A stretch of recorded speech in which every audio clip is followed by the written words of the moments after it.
As a matter of fact, there's an east wind on the mainland portion of the Gulf Coast, which means it still actually has not officially crossed into the central United States coast. At least it isn't right now. It may have crossed and then come back. What that means is it's bad news because it's not moving very fast.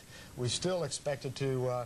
Right now, it's just to the right, almost in the bay of Biloxi Bay there, and the wind right here is easterly, indicating that it's south of the primary coastline. We expect it, though, to continue on a northwest and then eventually a northeastward direction, but it's going to be very, very slow, and that's going to produce a huge amount of rain. How much rain can we expect? Well, we've already had upwards of 1.5 feet in some locations, well over 1 foot in many locations, and really at and to the east of the circulation over here, we have a lot of thunderstorm activity. You can see some of these overshooting tops here on the satellite imagery there. If I take that off of there, you can see the shadows being cast. You can also see it here on the radar as well, some of these very heavy rain bands in here. And as these move on shore, you notice if you're in one point here, you're going to get shower after shower after shower of about 2 inches per hour, and that's going to accumulate over 2, 3, 4, 6 hours. You're going to get another foot of rain there, and it just doesn't seem to be moving much at all right now. So it's bad news rain-wise. Basically, Biloxi and eastward. It's great for New Orleans in that they're getting really only peripheral winds and a little bit of rain, but it's very light. So they've really been spared so far, and that's good news for them anyway. And here's a rundown of the impacts with George during the next 48 hours, let's say. Over here in the Pensacola area, we really expect to see a significant amount of beach erosion from the wave action there. The waves will stay up another 12 or 16 hours, well above 15 feet.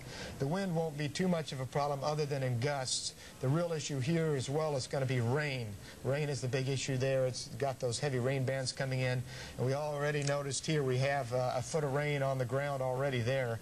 In the central portion, Mobile Bay and up out to Biloxi area, we've had a big storm surge. That's going to continue to lessen over the next 3 to 6 hours. Wind will be strong but going down. But here again, the major factor there is rain. And over in the greater New Orleans area, primary thing, some coastal surge, a little bit of rain and a little bit of wind, but they're really in pretty good shape right now, so they don't look too bad. Rainfall has been tremendous so far on this map.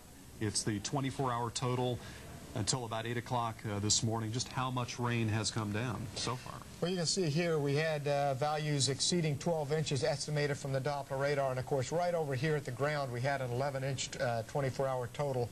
And since that time, in some of these bands, we're collecting about 2 inches an hour in the bands and about a ½ inch an hour outside the bands. And as you mentioned earlier, it's more important to consider the rate of the rainfall rather than the total rainfall. That's right. For immediate flash flooding, the rain rate is extremely important, where you accumulate water faster than you can get rid of it. Of course, now that everything is flooded, the total rain amount is becoming important, but for flash flooding, the rain rate is still going to be the most important thing, especially for overtopping rivers and streams.